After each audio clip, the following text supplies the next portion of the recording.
गीता में योगेश्वर कृष्ण द्वारा बताए गए श्लोकों में से एक श्लोक में गुस्से पर काबू रखना बताया गया है। इसका आशय है कि कोई भी व्यक्ति जब क्रोध करता है तो भ्रम पैदा होता है, यानी कि सही और गलत का भेद मिट जाता है, बस क्रोध ही शेष रह जाता है। इससे बुद्धि भी व्यग्र हो जाती है। इसके बाद किसी भी सही बात का तर्क व्यर्थ जाता है और तब व्यक्ति के पतन की शुरुआत हो जाती है। वर्तमान समय में यदि इसकी प्रासंगिकता की बात करें तो किसी भी कार्य को करते समय यदि क्रोध आ जाए तो कार्य प्रभावित होता है। कई बार तो यहाँ तक देखा गया है कि लोग क्रोध में आकर अपनी नौकरी, रिश्ते या फिर जिंदगी तक को दांव पर लगा देते हैं। वह अपने क्रोध के दुष्परिणामों के बारे में कभी भी विचार नहीं करते। इसलिए जरूरी है कि जब क्रोध आए तो कुछ क्षण रुककर उससे होने वाले परिणाम के बारे में एक बार जरूर विचार करें। इसके बाद ही कोई भी कदम उठाएं। बिल्कुल। और देखने का नजरिया, श्री कृष्ण कहते हैं व्यक्ति को ज्ञान और कर्म दोनों को ही एक समान रूप में देखना चाहिए, यानी कि एक ही नजरिए रखना चाहिए।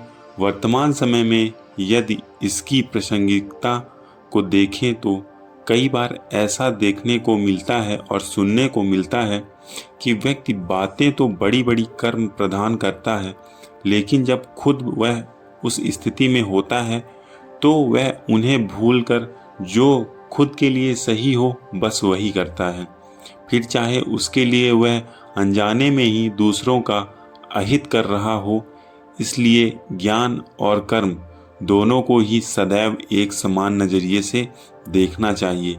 कर्म वही करें जिसकी ज्ञान इजाज़त देता हो। इस तरह से व्यक्ति सही गलत और पाप पुण्य के बीच का फर्क आसानी से समझ लेता है। मन पर नियंत्रण। मन पर नियंत्रण श्रीमद् भागवत गीता के एक श्लोक में योगेश्वर कृष्ण ने बताया है कि व्यक्ति का अपने मन पर नियंत्रण जरूर होना चाहिए।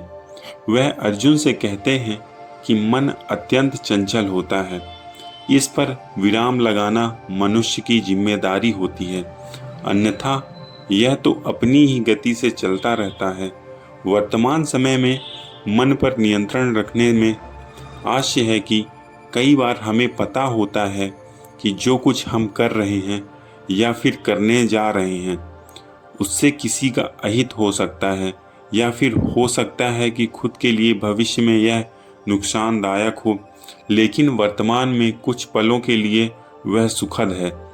मन की चंचलता के चलते व्यक्ति जानते समझते हुए भी कई बार गलत कदम उठा लेता है। इसलिए ऐसे कर्मों से दूर रहना चाहिए, अन्यथा व्यक्ति का मन ही उसका सबसे बड़ा दुश्मन बन जाता है। अच्छा, सच्चे दोस्त कौन होते हैं? श्रीमद् भागवत गीता ने श्री कृष्ण ने सच्चे दोस्त के बारे में बताया है कि सच्चा मित्र वही होता है जो आपके बुरे वक्त में साथ दे, यानी कि दुख और परेशानी में हर वक्त आपके साथ खड़े हो। ऐसे ना हो कि वह समस्याएं आते ही वहां आपसे दूर हो जाए।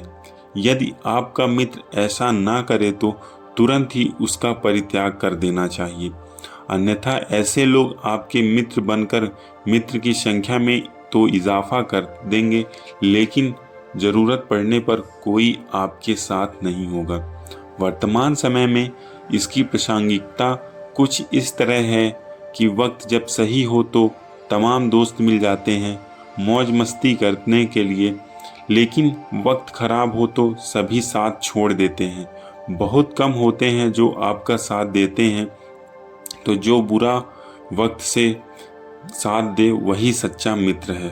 धन्यवाद। इसी के साथ गीता का आज का उपदेश समाप्त होता है।